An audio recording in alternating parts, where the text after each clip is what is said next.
Bismillahirrahmanirrahim. Dear students, Assalamu alaikum. This is lecture number 15 from chapter number 2, Atomic Structure, and this lecture is based on student learning outcome, which states that ionization energies are due to attraction between nucleus and outermost electron, and secondly, account for the variation in the successive ionization energies of an element.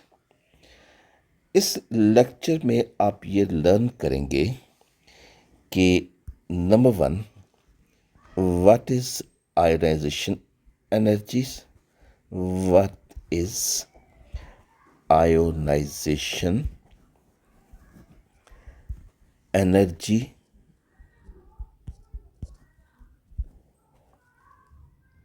आप ये भी learn करेंगे कि how ionisation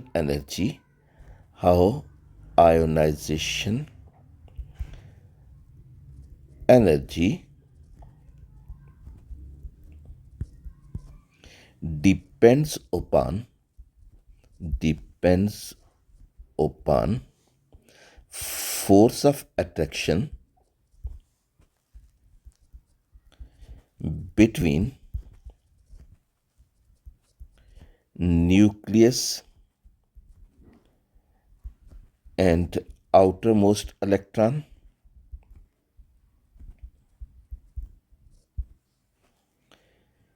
आप इस lecture में ये भी लर्न करेंगे कि सक्सेसिव आयनाइजेशन एनर्जीज क्या होती हैं. सक्सेसिव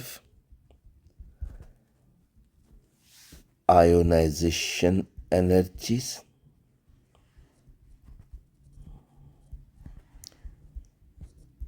ये क्या होती हैं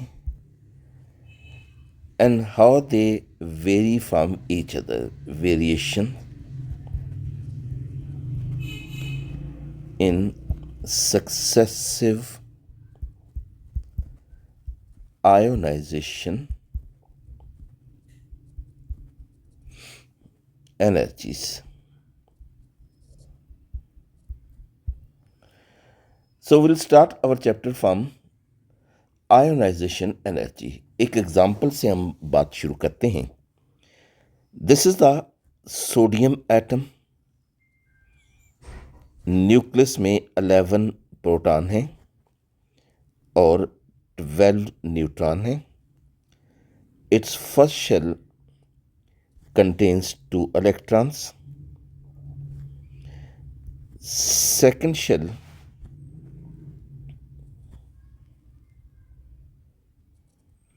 eight electrons.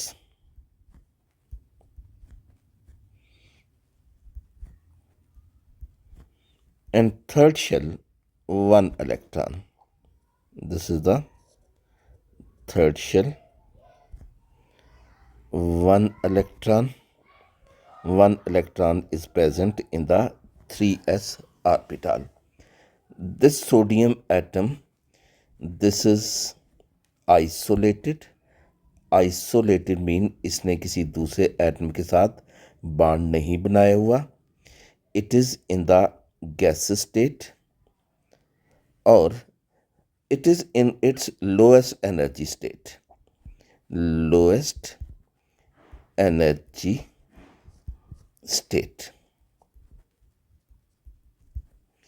Now in this atom, nucleus attracts the outermost electron, and this force of attraction of nucleus for outermost electron is due to the presence of 11 proton inside the nucleus. Nucleus force of attraction is due to the protons present inside the nucleus, and due to this nuclear force of attraction, these electrons continuously revolve around the nucleus and don't escape out from this atom.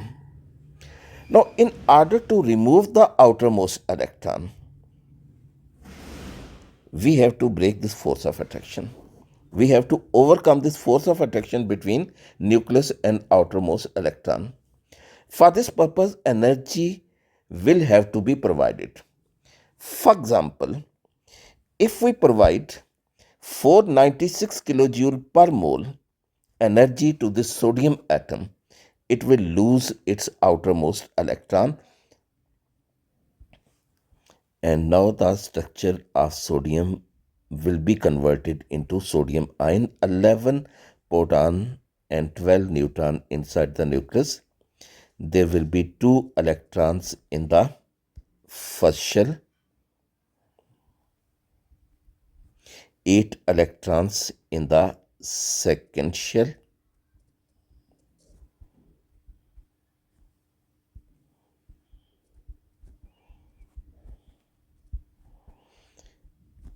and last electron is present in third shell, that is the last. Remove हो जाता है ये. Okay. Now this amount of energy which was provided to this atom for the removal of outermost electron, that is 496 kilojoule per mole, is known as its ionization energy.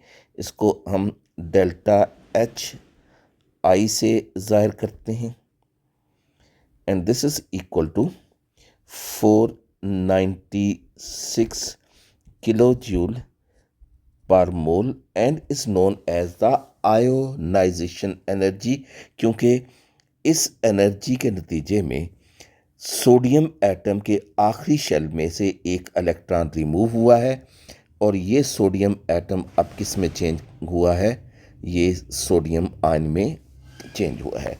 हम ने energy sodium को कब provide की है, जब वो isolated था, gas state में था और ग्राउंड स्टेट यानी अपनी लोएस्ट एनर्जी स्टेट में था. तो अब ये एनर्जी जिसको हमने आयोनाइजेशन एनर्जी कहा है, तो इसको अब हम कैसे डिफाइन कर सकते हैं कि ionization energy, the amount of energy, the amount of energy required to remove one electron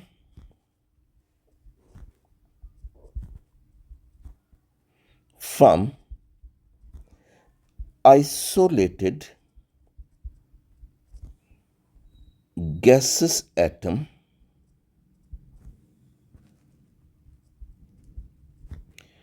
to produce a positive ion is known as ionization energy. तो जैसे मैंने अभी आपको बताया कि ionization energy of sodium is 496 kilojoule per mole. इसको हम यूं रिप्रेजेंट करेंगे, this is sodium in the gas state, and when it loses one electron it forms gaseous sodium ion, and energy required, that is ionization energy, is equal to 496 kilojoule per मोल. अब अगर आप इसके comparison में lithium की ionization energy देखें, lithium atomic number 3, इसके first shell में 2 electron, इसके सेकंड शेल में 1 इलेक्ट्रॉन. लिथियम एटम के आखिरी शेल में से एक इलेक्ट्रॉन रिमूव करने के लिए जो एनर्जी चाहिए, that is equal to 520 kilojoule per mole. This is lithium nucleus with atomic number 3. तो जब ये एक इलेक्ट्रॉन लूज करेगा अपने आखिरी शेल में से, तो वो आखिरी शेल ख़त्म हो गया. अब इसके पास एक ही शेल है जिसमें 2 इलेक्ट्रॉन्स हैं. तो ये अब क्या बन गया, this is lithium ion from the lithium atom by losing electron. और इसकी जो आयोनाइजेशन एनर्जी है, this is equal to 520 kilo joule per mole. ये वैल्यू सोडियम की आयनाइजेशन एनर्जी से ज़्यादा है। इसका मतलब ये हुआ कि लिथियम एटम में nuclear force of attraction outer most electron के लिए सोडियम की निस्बत जो है वो ज़्यादा है। एक और एग्जाम्पल देखिएगा, potassium, atomic number 19, this is nucleus. First shell contains 2 electrons. Second shell contains 8 electrons.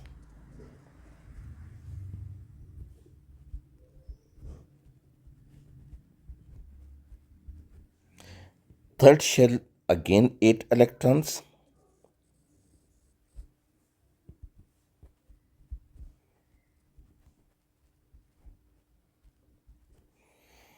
And fourth shell 1 electron. This is the fourth shell. 1 electron. This 1 electron is present in the 4s orbital. जब हम इस potassium atom को 419 kilo joule per मोल energy provide करते हैं, तो ये अपना एक इलेक्ट्रॉन जो है ये लूज कर लेगा, फॉर्मिंग पोटाशियम आयन। अब पोटाशियम आयन का स्ट्रक्चर क्या होगा, this is nucleus with same number of proton. First shell contains 2 electron, 2 electron in the first shell. Second shell contains 8 electrons.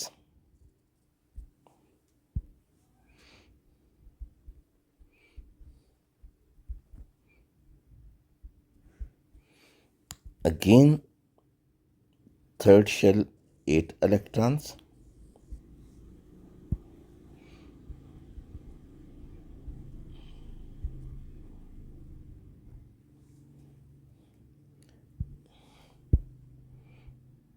ये एक इलेक्ट्रॉन रिमूव हुआ।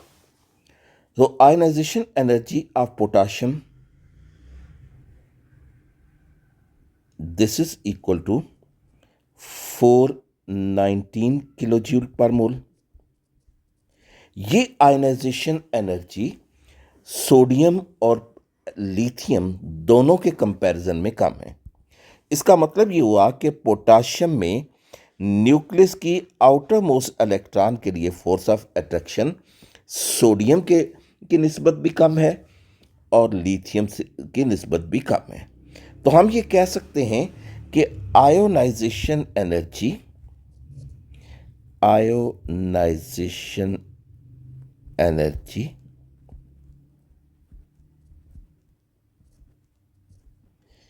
is the measure of strength of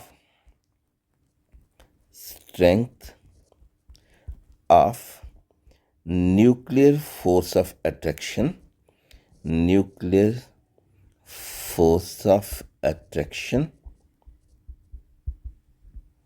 for outermost electrons.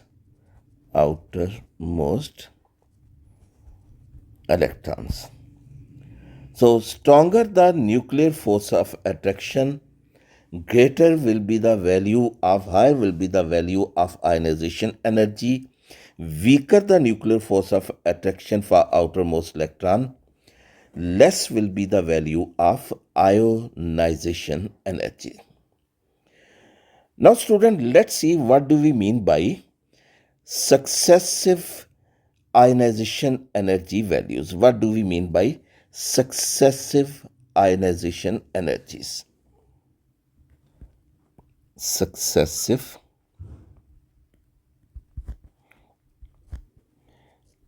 ionization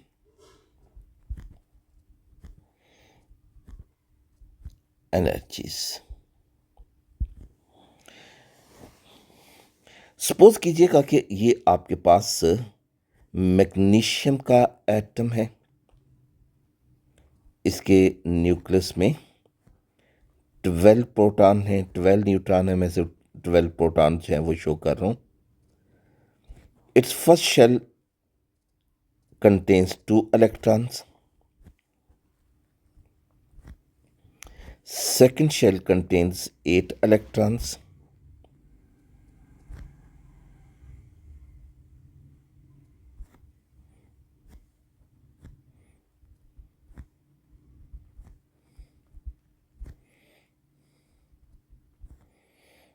And third shell contains 2 electrons.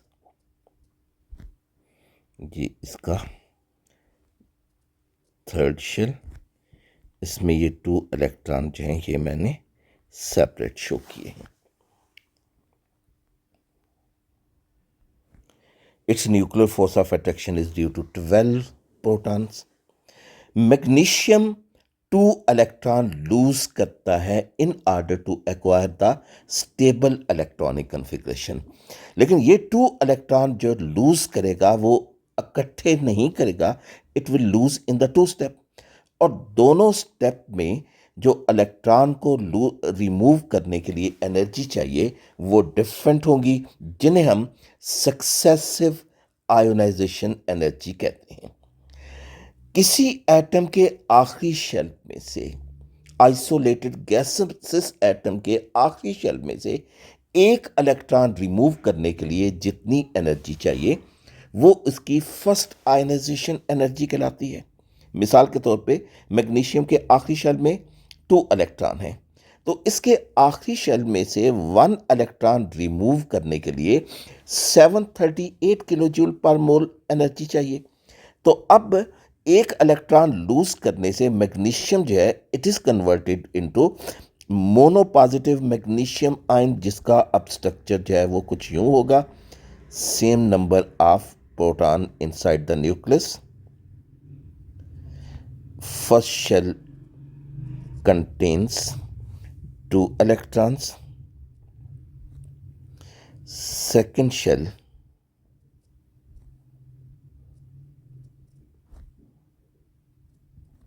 eight electrons.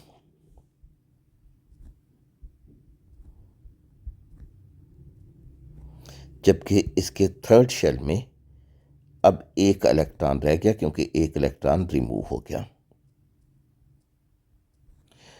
Due to removal of 1 electron, now magnesium will acquire +1 charge, monopositive magnesium ion. And energy required is known as first ionization energy. So first ionization energy, it is equal to 738 kilojoule per mole. तो equation आप यूं लिख सकते हैं, magnesium, this is in the gas state, loses 1 electron to form magnesium ion gas state plus 1 electron, and this much amount of energy is required for this purpose. So first ionization energy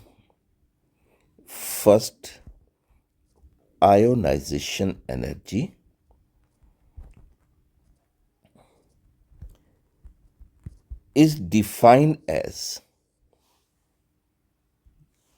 the amount of energy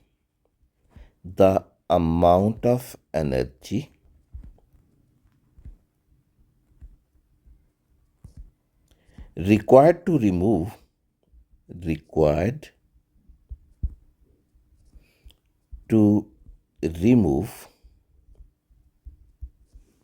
1 electron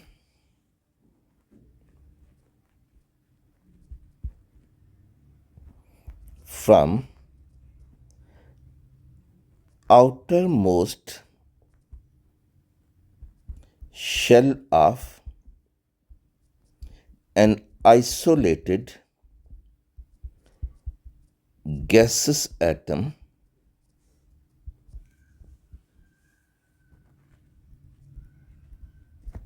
to form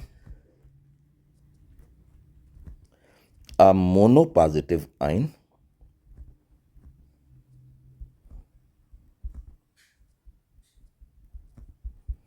is known as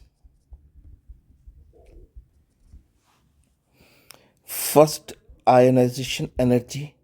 First ionization energy. तो जैसे मैंने ऊपर example में बताया कि this 738 kilo joule per mole, this is the first ionization energy of magnesium.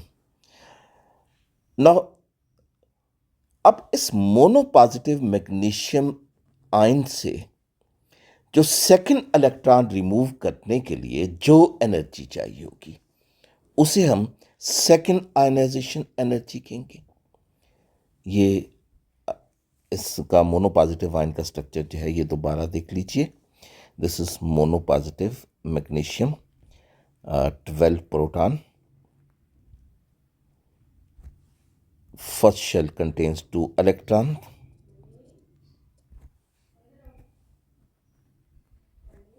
second shell 8 electrons,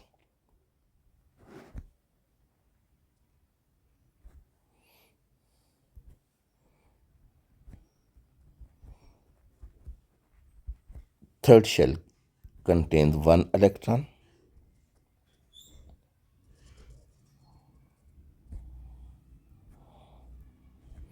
this is monopositive magnesium ion। तो इस मोनोपॉजिटिव magnesium ion में से सेकंड इलेक्ट्रॉन रिमूव करने के लिए जो एनर्जी चाहिए वो सेकंड आयनाइजेशन एनर्जी कहलाएगी। इससे क्या बनेगा, एक और इलेक्ट्रॉन रिमूव हुआ तो ये क्या बन गया, di positive magnesium ion. Di positive magnesium ion का structure, same number of protons, nucleus. Now its first shell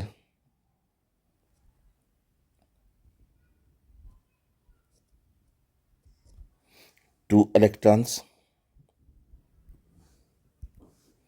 second shell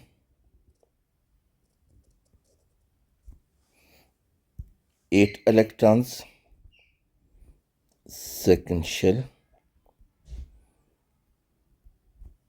8 electrons, charge is now +2 by removal of 1 electron. Second ionization energy delta H2, this is equal to 1451 kilojoule per mole। यहाँ पे आप देख रहे हैं कि first ionization energy is less as compare to the second ionization energy, या आप यूं कह लीजिए कि second ionization energy is greater as compare to the first ionization energy. इसकी रीज़न क्या है, Y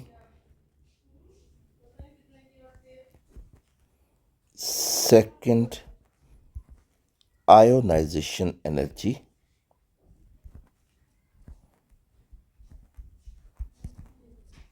is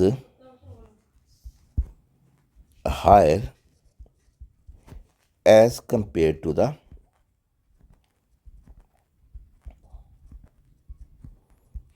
first ionization energy।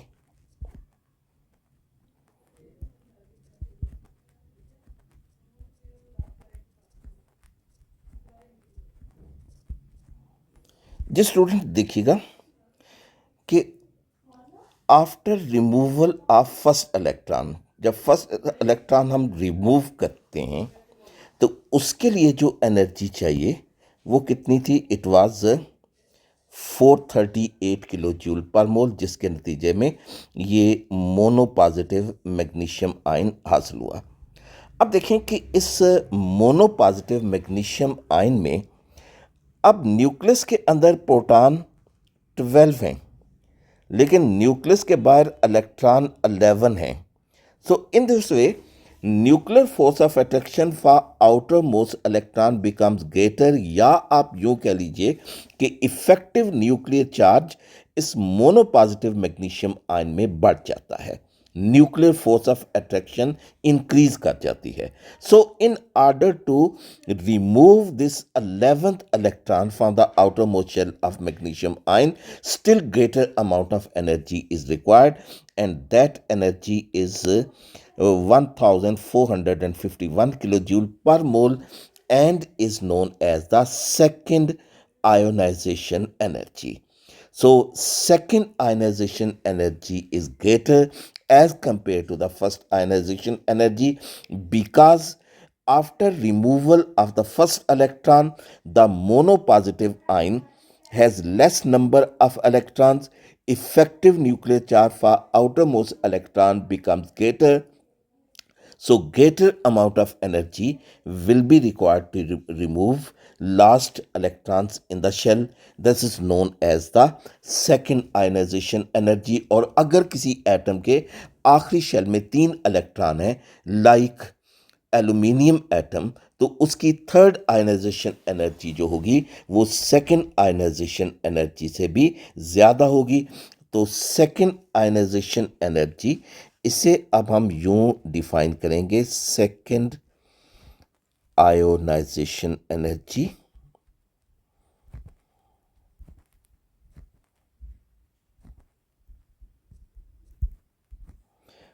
the amount of energy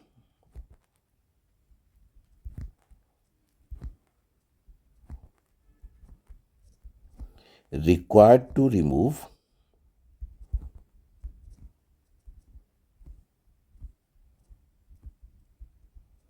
second electron from a monopositive ion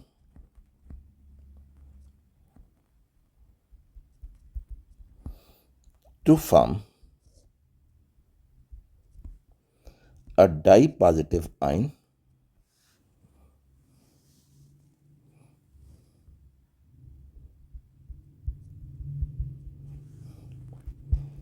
is known as second ionization energy. तो जैसे आपको बताया कि second ionization energy, it is greater as compared to the first ionization energy. In simple words, why it is so? Because in monopositive ion,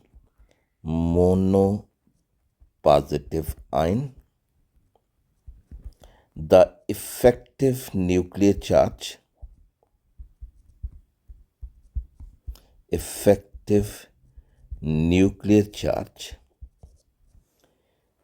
becomes greater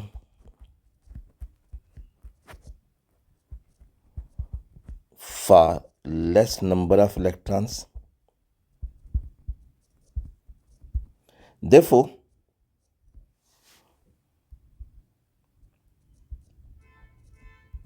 nuclear force of attraction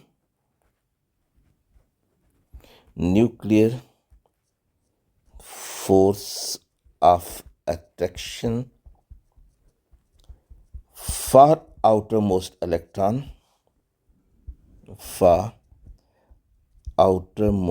electrons becomes still greater, and greater amount of energy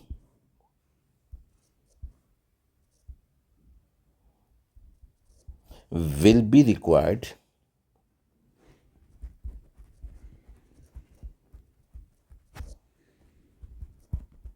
for its removal.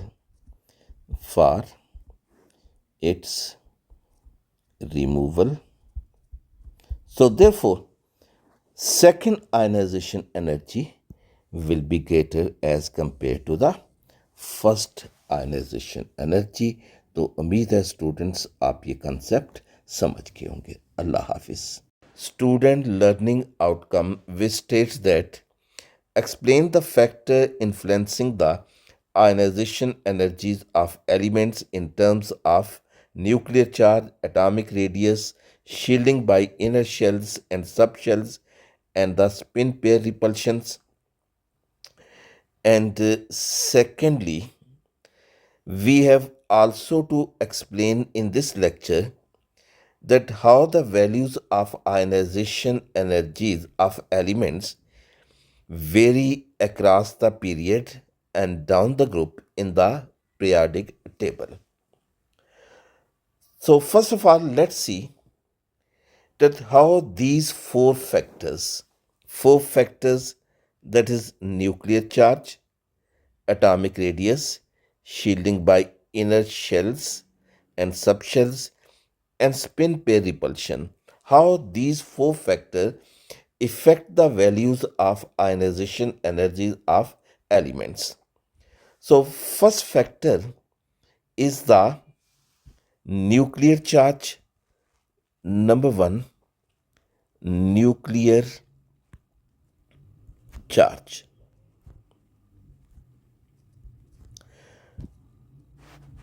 Now, nuclear charge is due to the number of protons inside the nucleus. It is due to number of protons inside the nucleus. So, greater the number of protons, greater will be a nuclear charge. More the number of protons,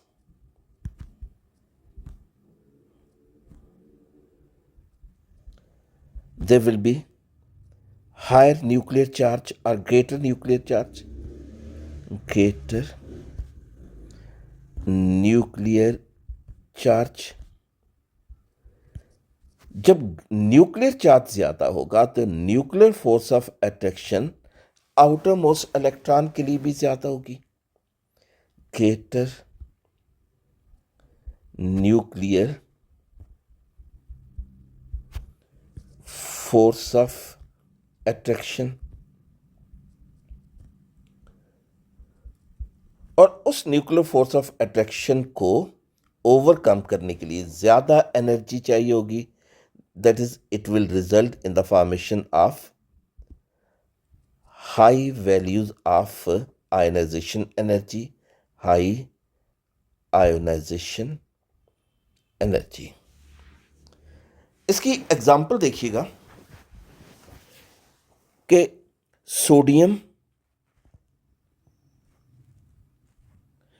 और magnesium, इन दोनों का ताल्लुक third period से है. Third period से sodium में 11 protons हैं, magnesium में 12 प्रोटॉन्स हैं. So nuclear charge in case of sodium it is plus 11, in magnesium it is plus 12. So there will be stronger nuclear force of attraction in case of magnesium for outermost electron, and comparatively weaker nuclear force of attraction in sodium for outermost electron. So this is reflected in their ionization energy values. Ionization energy, first ionization energy of sodium, it is equal to 496 kilojoule per mole, and first ionization energy of magnesium, it is equal to 738 kilojoule per mole.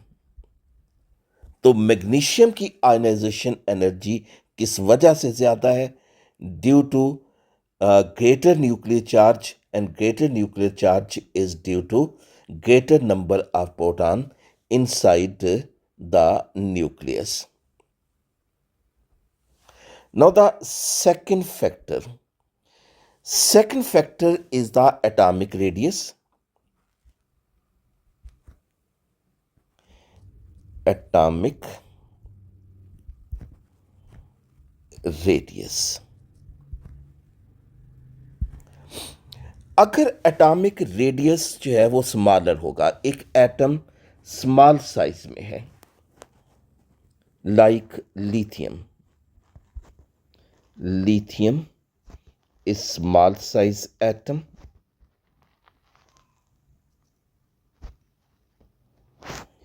इसका जो radius है it is equal to 152 picometre.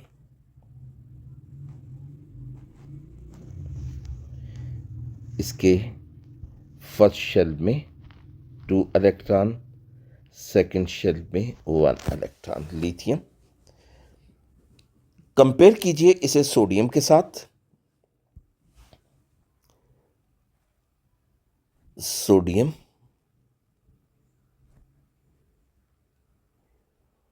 First shell, second shell and third shell. First shell में 2 electron, second shell में 8 electrons और third shell में 1 electron. Its radius is 186 picometer.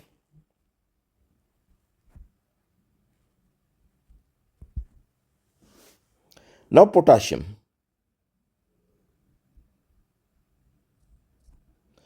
Four extra nuclear shell.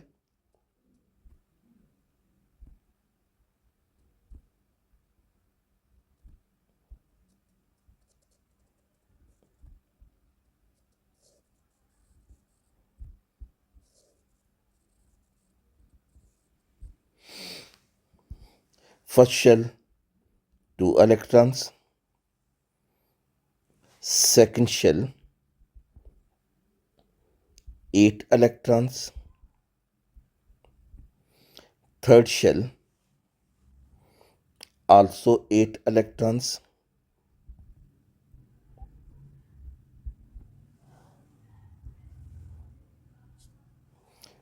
and fourth shell 1 electron. Its radius is 227 picometer. Now in small size atom, nuclear force of attraction for outermost electron is greater. Therefore, it possesses high ionization energy, whereas in large size atom, nuclear force of attraction for outermost electron decreases. Therefore, the ionization energy also decreases. So, ionization energy of lithium, it is equal to 520 kilojoule per mole. Ionization energy of sodium is equal to 496 kilojoule per mole. And ionization energy of potassium is equal to 419 kilojoule per mole. तो ये values हमें ये बता रही हैं कि atomic radius increase होने से न्यूक्लियर फोर्स ऑफ अट्रैक्शन जो है वो डिक्रीज करती है, जिसकी वजह से आयनाइजेशन एनर्जी वैल्यू जो है ये भी डिक्रीज करेंगी. Now the third factor which affect the ionization energy is the shielding effect. Third factor, it is the shielding effect of inner shells. Inner shells. जी, यही एग्जाम्पल मैं जो है वो कोट करूंगा। लिथियम, सोडियम, पोटाशियम, इनका ताल्लुक group 1A से। Lithium atomic number 3, first shell 2 electrons, second shell 1 electron.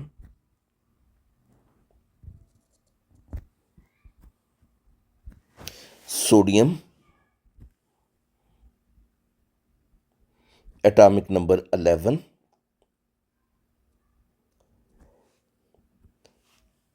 first shell 2 electrons,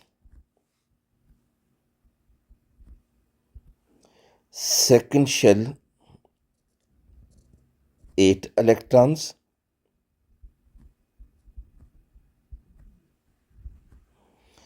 and third shell 1 electron.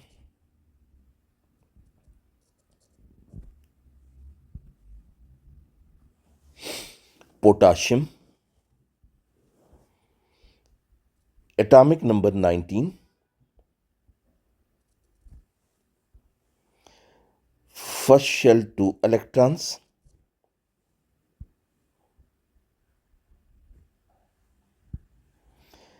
second shell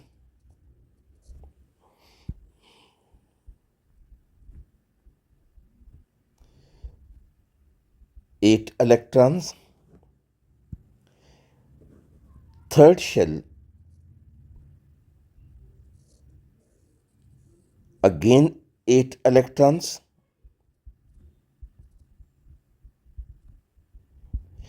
and fourth shell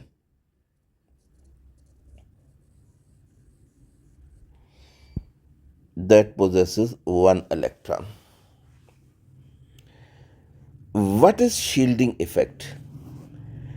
nucleus और आउटर मोस्ट इलेक्ट्रॉन के दरमियान जो inner shells होते हैं, ये न्यूक्लियस की आउटर मोस्ट इलेक्ट्रॉन के लिए फोर्स ऑफ अट्रैक्शन को डिक्रीज करते हैं, या यूं कह लीजिए इसको शील्ड करते हैं, जिसकी वजह से न्यूक्लियर फोर्स ऑफ अट्रैक्शन कम हो जाती है। ये शील्डिंग इफेक्ट किस बात पर डिपेंड करता है? It depends upon the number of inner shells. It depends upon number of inner shells.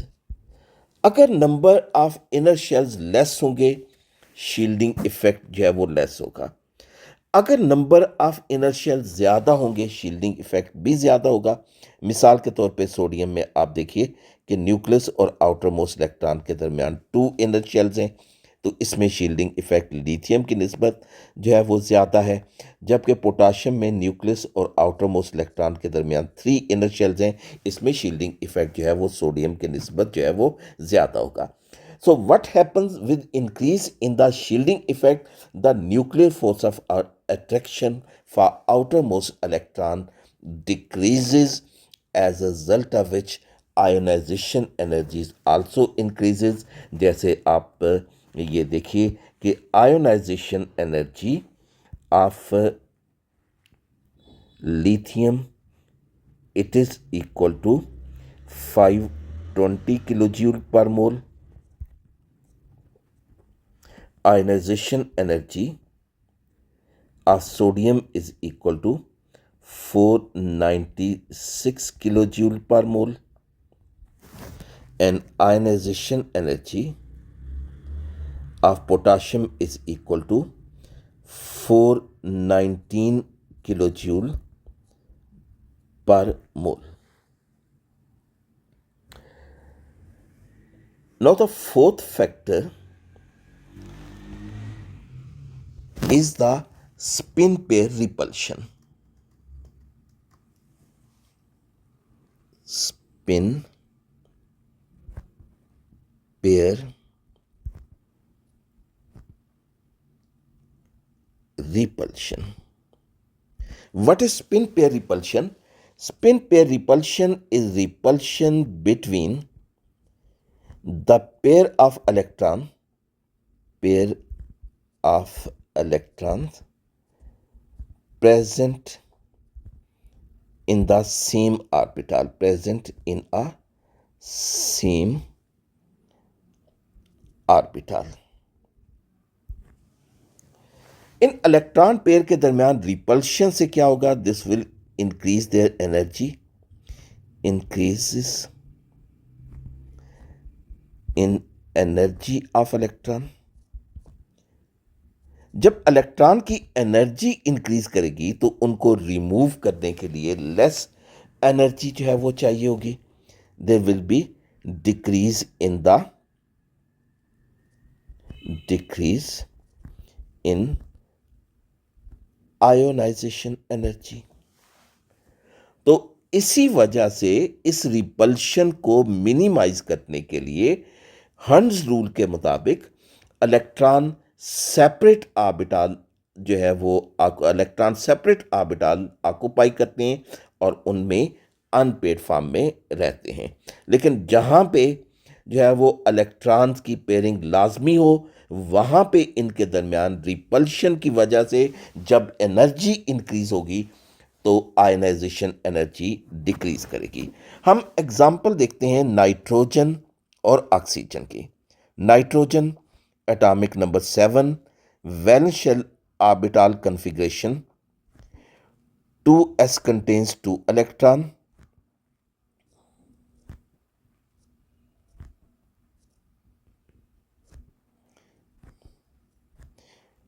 2px 1 electron, 2py 1 electron, 2pz 1 electron. यहाँ पे तमाम जो इलेक्ट्रॉन हैं ये पी ऑर्बिटल में वो सेपरेट ऑर्बिटल ऑक्यूपाई कर रहे हैं, तो इनके दरमियान स्पिन पेयर रिपल्शन जो है वो नहीं होगी. अब आप कंपेयर कीजिए इसे ऑक्सीजन के साथ. ऑक्सीजन में न्यूक्लियर चार्ज ज़्यादा है due to the presence of 8 number of neutrons. It's 2s orbital contain 2 electron.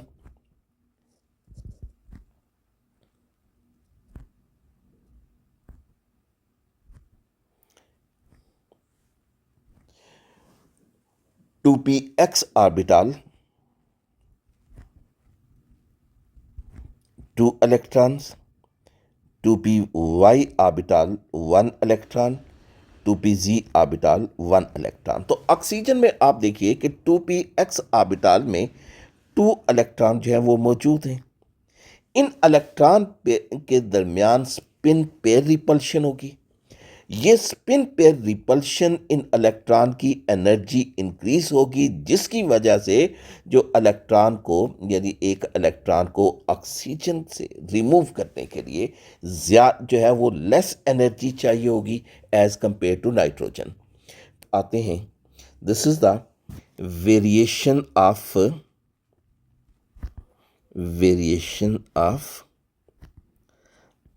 Ionisation energy across the period and down the group. Across the period सबसे पहले हम देखते हैं.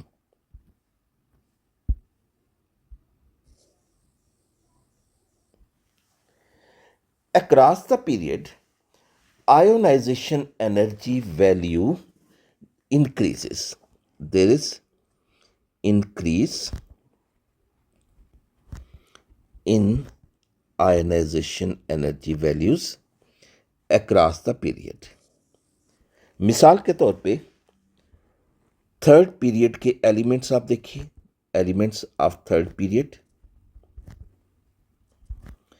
Sodium atomic number 11, ionization energy is 496 kilojoule per mole.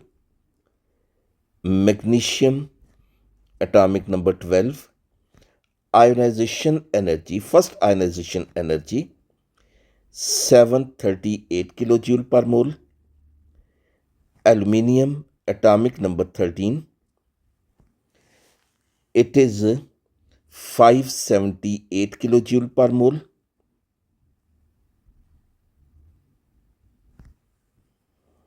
silicon, atomic number 14, ionization energy is 789 kilojoule per mole. Phosphorus, it is 1012 kilojoule per mole. Sulfur, atomic number 16, it is 1000 kilojoule per mole. Chlorine, atomic number 17, it is 1251 kilojoule per mole. And argon, it is argon atomic number 18, it is 1521 kilojoule per mole. तो in general आप observe कर रहे हैं ionization energy across the period increase कर रही है। Now let's see what is the reason.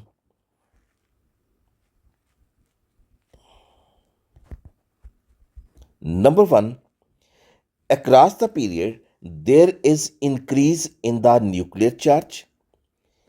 Increase in nuclear charge.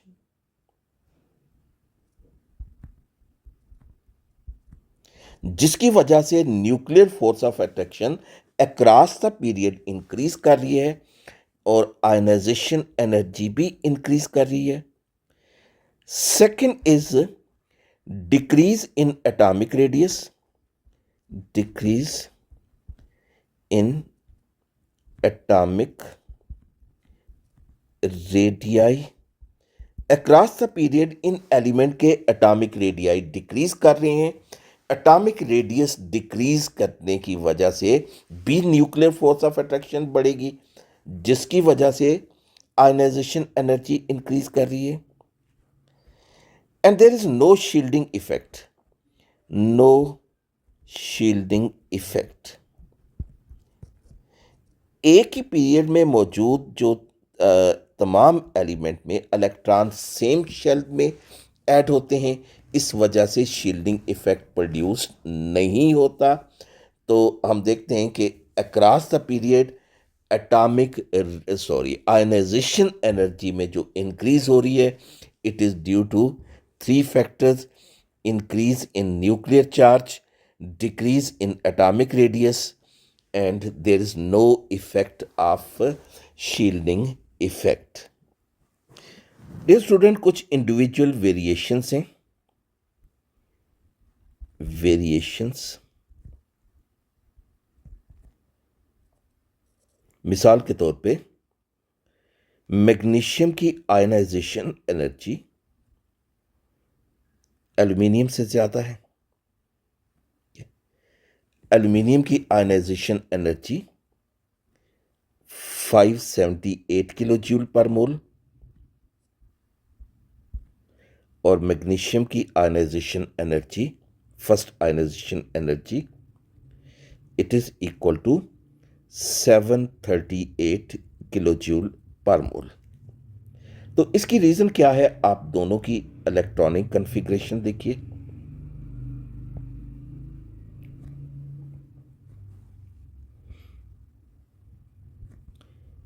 Magnesium 3s में 2 electron, इसका p ऑर्बिटल वेकेंट है, no electron in the p orbital. Atomic number 12, aluminium atomic number 13, 3s में 2 electron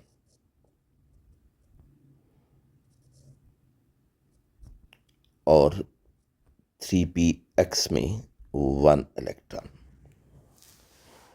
अब यहां पे 2 फैक्टर हैं। Magnesium का जो वैलेंस शेल है, तो वैलेंस शेल ऑर्बिटल है 3s orbital, it is highly stable due to filling of 2 electron in it. इस स्टेबल इलेक्ट्रॉनिक कन्फिग्रेशन की वजह से इसमें से इलेक्ट्रॉन रिमूव करना जो है वो डिफिकल्ट होगा, greater amount of energy is required. लेकिन एल्यूमिनियम में एक इलेक्ट्रॉन 3p x ऑर्बिटल में मौजूद है।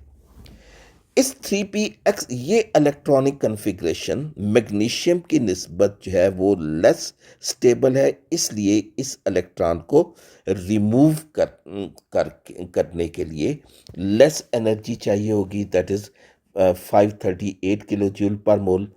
और दूसरी एक और बात भी ये है कि 3p x ऑर्बिटल जो है इसकी एनर्जी 3s ऑर्बिटल से ज़्यादा है, so it is high energy electron, इसकी रिमूवल के लिए लेस एनर्जी चाहिए। और डियर स्टूडेंट्स, इसी रीज़न की बेस पर जो है ये जो बेरिलियम की आयनाइजेशन एनर्जी होगी, beryllium that will be greater as compared to the boron. Similar electronic configuration: beryllium atomic number 4, boron atomic number 5, beryllium valence shell electronic configuration 2s 2 electron, or boron 2s 2 electron, 2px 1 electron. So electronic configuration of beryllium is more stable, boron less stable. So from less stable electronic configuration, removal of electron from valence shell of boron will require less energy as compared to beryllium. इस वजह से beryllium की ionization energy boron की निस्बत ज़्यादा होगी। Nitrogen की ionization energy atomic number 7 slightly higher as compare to the oxygen. इसके बारे में अभी मैं आपको बता चुका हूँ। It is due to the spin pair repulsion in oxygen and there is no spin pair repulsion in nitrogen. Nitrogen में p ऑर्बिटल में इलेक्ट्रॉन्स जो हैं वो अनपेड फॉर्म में मौजूद हैं, जबकि ऑक्सीजन में जो 2p x ऑर्बिटल में इलेक्ट्रॉन का एक पेयर मौजूद है, उस पेयर के दरमियान जो स्पिन पेयर रिपल्शन है उसकी वजह से ये इलेक्ट्रॉन की एनर्जी बढ़ जाएगी, आयनाइजेशन एनर्जी स्लाइटली लेस हो जाएगी। And due to the same reason, the ionization energy of phosphorus will be slightly greater as compared to the sulfur. इनकी सिमिलर इलेक्ट्रॉनिक कन्फिग्रेशन है, फास्फोरस एटॉमिक नंबर 15 और phosphorus atomic number 16। No spin pair repulsion in phosphorus. Phosphorus 3s2 electron, 3p 3 single electron. In sulfur 3s2 electron and 3px2 electron, 3py1 electron, 3pz1 electron. Just students, now the variation of ionization energy down the group. Variation of ionization energy values down the group. Down the group ionization energy values decrease करती हैं, decrease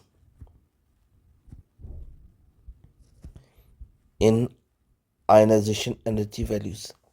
मिसाल के तौर पे आप group 1A के elements देखिएगा। Lithium 520 kilo joule per mole, sodium 496 kilo joule per mole,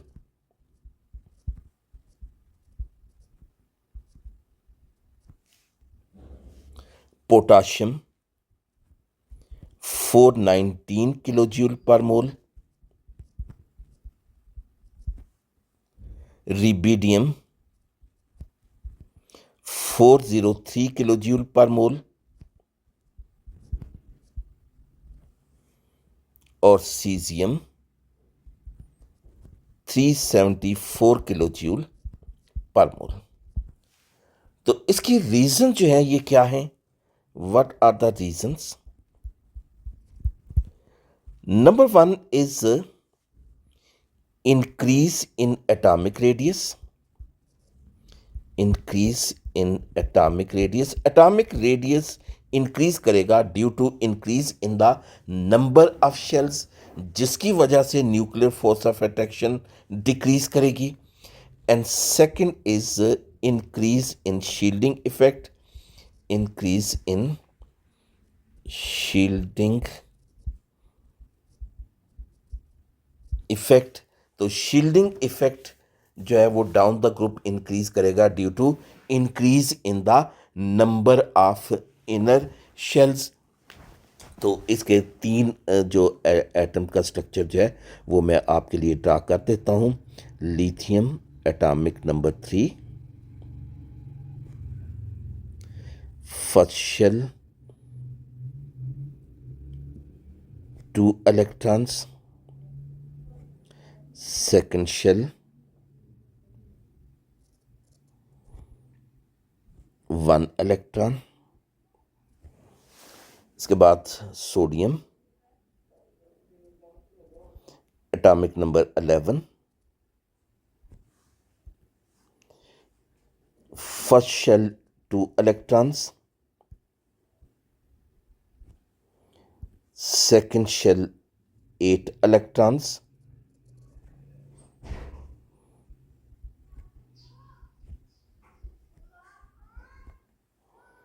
और third shell 1 electron.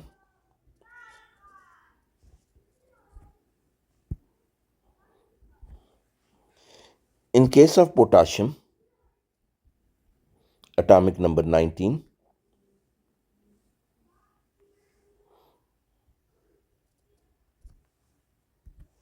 first shell 2 electron,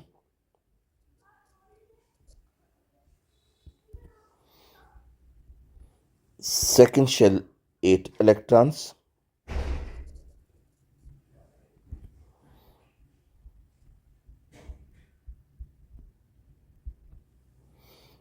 third shell also 8 electrons,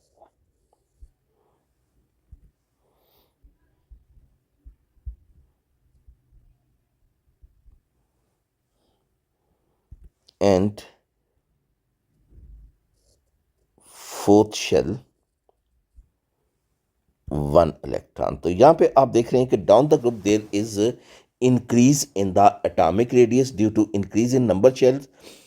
और इसके अलावा जो नंबर ऑफ इनर शेल्स हैं they are increasing due to increase in the number of inner shells. There is increase in the shielding effect. और इन दोनों factor के नतीजे में क्या हो रहा है? There is decrease in the nuclear force of attraction, जिसकी वजह से आयनाइजेशन एनर्जी वैल्यूज़ जो हैं वो डिक्रीज कर रही हैं. तो यहाँ पे क्वेश्चन जो है वो आपसे क्या पूछा जाएगा कि what are the factors which affect the ionization energies, और secondly describe the variation of ionization energy values across the period and down the group in the periodic table. This lecture is based on a student learning outcome which state that deduce the electronic configuration of elements using successive ionization energy data.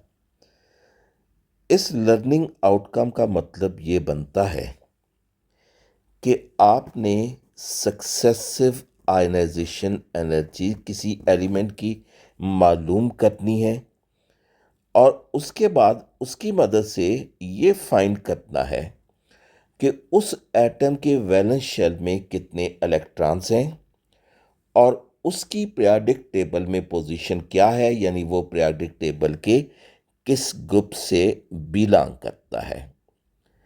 तो इसके लिए सबसे पहले हम ये देखते हैं कि what do we mean by successive ionization energies. Successive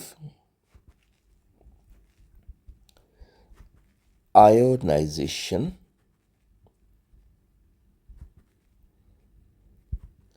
energies. Successive ionization energy से मुराद जो है वो ये है कि किसी एटम के वैलेंस शेल में से एक एक करके इलेक्ट्रॉन रिमूव करने के लिए जितनी एनर्जी चाहिए वो उनकी सक्सेसिव आयनाइजेशन एनर्जी कहलाएगी। मिसाल के तौर पे अगर किसी एटम के आखिरी शेल में से 1 इलेक्ट्रॉन रिमूव करता है तो उसके लिए जितनी एनर्जी चाहिए वो फर्स्ट आयनाइजेशन एनर्जी कहलाएगी। जैसे मैंने जो है वो पहले एक एग्जांपल दी थी कि मैग्नीशियम के वैलेंस शेल में 2 इलेक्ट्रॉन्स होते हैं, तो इसके वैलेंस शेल में से एक इलेक्ट्रॉन रिमूव करने के लिए जो एनर्जी चाहिए वो क्या कहलाएगी, that is known as the first ionization energy. मिसाल के तौर पे मैग्नीशियम की first ionization energy this is equal to 738 kilo joule per mole. और इस तरह अब अगर इस मैग्नीशियम आयन में से मोनोपॉजिटिव मैग्नीशियम आयन में से एक और इलेक्ट्रॉन रिमूव किया जाए to form a di positive magnesium ion, तो इसके लिए अब जितनी एनर्जी चाहिए वो सेकेंड आयनाइजेशन पोटेंशियल कहलाएगी।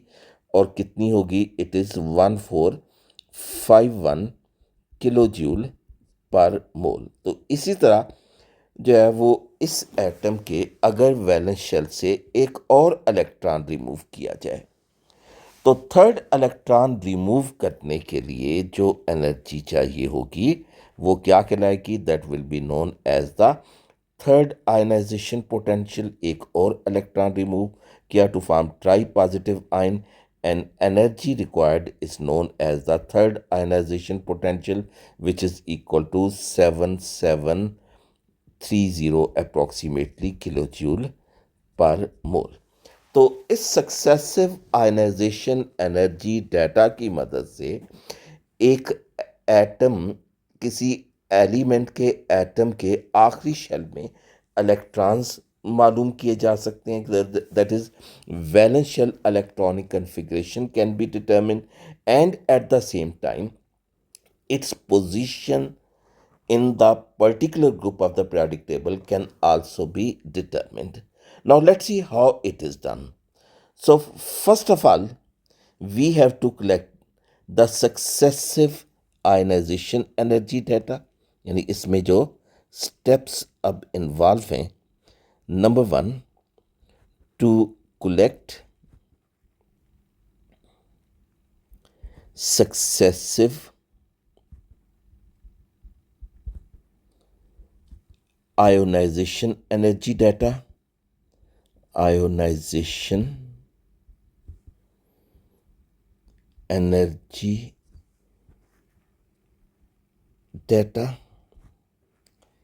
और उसके बाद आप उस आयनाइजेशन एनर्जी डाटा के दरमियान लार्ज गैप को आइडेंटिफाई कीजिए। Identify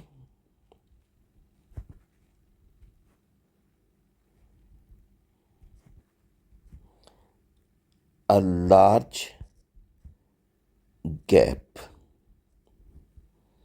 between successive ionization energy values, successive ionization energy values for an atom।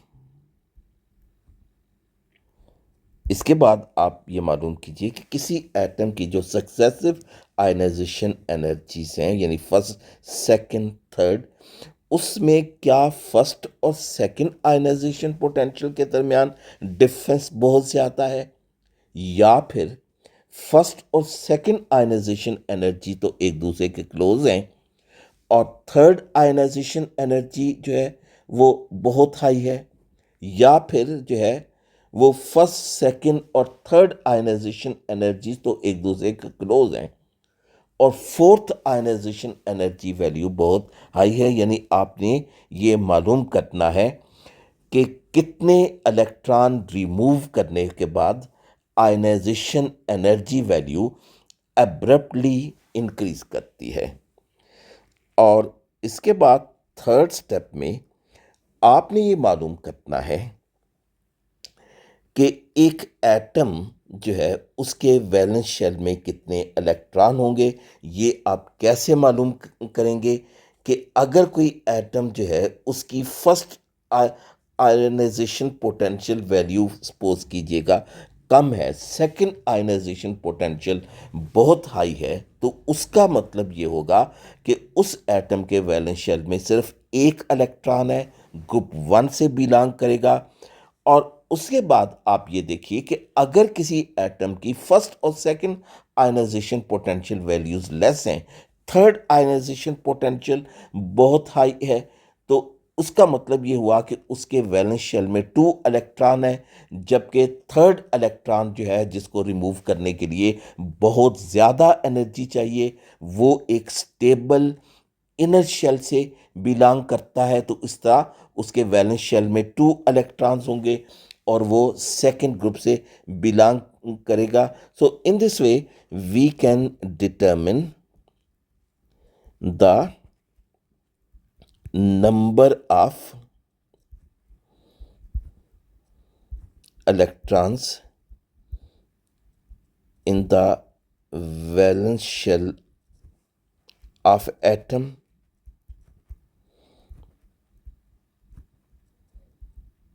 and its position in the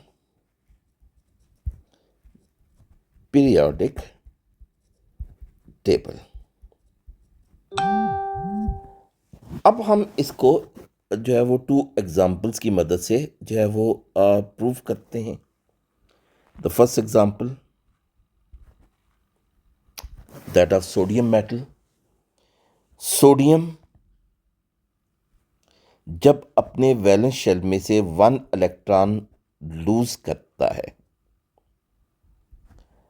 तो इस प्रोसेस में 496 किलो जूल पर मोल एनर्जी एब्जॉर्ब होती है, जिसे हम फर्स्ट आयनाइजेशन एनर्जी कहते हैं। I1 is equal to 496 kilo joule per mole. Sodium की electronic configuration 1s2 2s2 2p6 3s1 और एक इलेक्ट्रॉन लूज करके ये इलेक्ट्रॉनिक कन्फिग्रेशन क्या हो जाएगी 1s2 2s2 2p6। अब इसकी सेकंड आयनाइजेशन एनर्जी, इस मोनोपॉजिटिव सोडियम आयन में से सेकंड इलेक्ट्रॉन रिमूव करने के लिए जो एनर्जी चाहिए that is known as the second ionization energy. Monopositive sodium with electronic configuration 1s2 2s2 2p6। इसमें से एक और इलेक्ट्रॉन रिमूव करके डाई पॉजिटिव सोडियम आयन बनाने के लिए जो एनर्जी एब्जॉर्ब होगी सेकेंड आयनाइजेशन एनर्जी कहलाती है। And this is equal to about 4560 kilo joule per mole. और इस इलेक्ट्रॉन की रिमूवल के बाद इलेक्ट्रॉनिक कन्फिग्रेशन क्या हो जाएगी, it is 1s2 2s2 2p5। अब आप इन दोनों आयनाइजेशन एनर्जी वैल्यूज को कंपेयर कीजिए। There is large increase between the first and second ionization energies. इसका मतलब ये हुआ कि सोडियम 1 इलेक्ट्रॉन तो इजीली लूज कर सकता है by absorbing 496 kilo joule per mole, but removal of second electron requires a large amount of energy. It means that one electron is present in the outermost shell of the sodium, whereas second electron, for which high energy is required, that belongs to thus inner most stable shell. So removal of that electron will require very high energy. So in the valence shell of sodium, only one electron will be present, not two electrons, and it will belong to group 1, not to group 2. तो ये वो electron है 3s में मौजूद जिसकी removal के लिए less energy चाहिए, और 2px में मौजूद जो एक इलेक्ट्रॉन होगा उसकी रिमूवल के लिए ये 4560 किलो जूल पर मोल एनर्जी चाहिए होगी. तो इस तरह हम ये कंपेयर करके ये मालूम कर सकते हैं कि किसी एटम के वैलेंस शेल में कितने इलेक्ट्रॉन्स होंगे. तो जितनी आयनाइजेशन एनर्जीज जो हैं वो लेस होंगी या एक दूसरे के क्लोज होंगी, उतने उसके वैलेंस शेल में इलेक्ट्रॉन होंगे, और उस ग्रुप में यानी उस ग्रुप नंबर में वो एलिमेंट जो है वो प्लेस्ड होगा. अब एक और एग्जांपल देखिएगा. सेकंड एग्जांपल, ये मैग्नीशियम एटॉमिक नंबर 12. मैग्नीशियम के आखिरी शेल में से 1 इलेक्ट्रॉन रिमूव करने के लिए जो एनर्जी चाहिए इसे हम फर्स्ट आयनाइजेशन एनर्जी कहते हैं. This first ionization energy of magnesium is equal to 738 kilo joule per mole. 738 kilo joule per मोल. अब इलेक्ट्रॉनिक ट्रांजिशन यहाँ पे क्या होगी?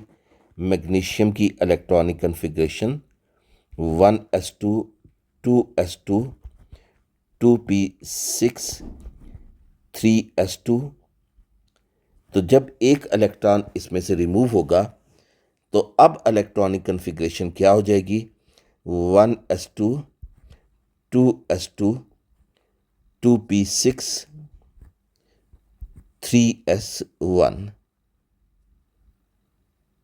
3s2 में से एक इलेक्ट्रॉन रिमूव हुआ, एक इलेक्ट्रॉन बाकी रह गया 3s1. अब सपोज कीजिए कि हम मैग्नीशियम के मोनो पॉजिटिव आयन में से 1 मोर इलेक्ट्रॉन रिमूव करते हैं.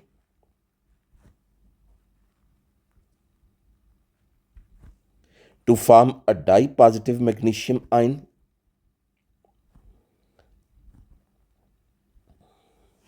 An energy required for the removal of second electron is known as the second ionization energy, and it is equal to 1451 kilojoule per mole. Now change in the electronic configuration will be like this: 1s2 2s2 2p6 3s1. अब ये 3s में मौजूद जो electron जो है ये निकल जाएगा. तो ये हमारे पास इलेक्ट्रॉनिक कन्फिग्रेशन क्या आ गई? It is 1s2 2s2 2p6. अब सपोज कीजिए कि इस मैग्नीशियम डाई पॉजिटिव आयन में से हम एक और इलेक्ट्रॉन रिमूव करते हैं. तो डाई पॉजिटिव मैग्नीशियम आयन में से थर्ड इलेक्ट्रॉन रिमूव करने के लिए जो एनर्जी चाहिए वो थर्ड आयनाइजेशन एनर्जी कहलाएगी. So di positive magnesium, its electronic configuration is 1s2 2s2 2p6. और जब ये 1 मोर इलेक्ट्रॉन लूज करेगा it will form tri positive magnesium ion with electronic configuration 1s2 2s2 2p5. Value of third ionization energy, this is equal to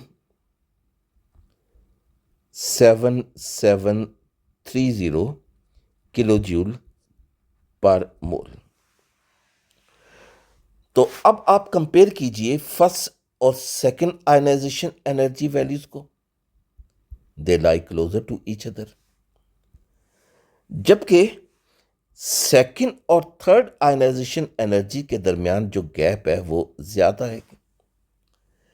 इसका मतलब ये हुआ कि acceptable values of ionization energies are the first ionization energy and the second ionization energy.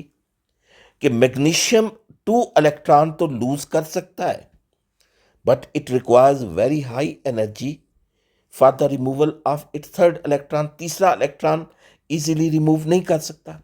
तो तीसरा electron ये easily क्यों remove नहीं करेगा? Because third electron is present in a stable inner shell.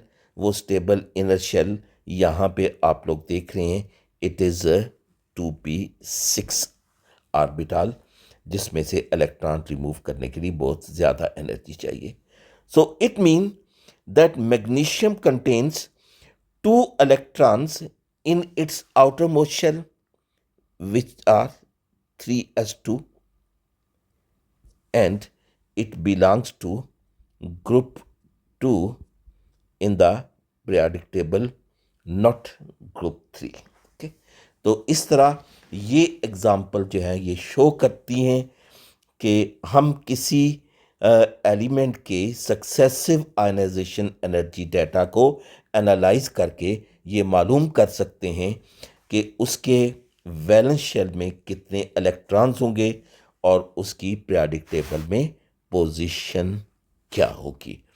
तो सिंपल क्वेश्चन जो है वो ये होगा कि how will you deduce the electronic configuration of an element and its position in the periodic table by using successive ionization energy data। ये question ये यूं हो जाएगा कि how will you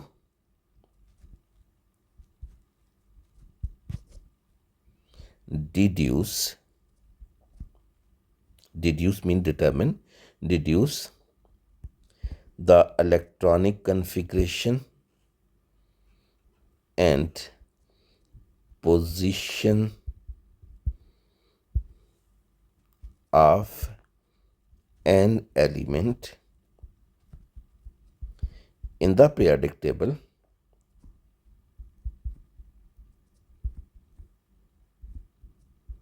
using successive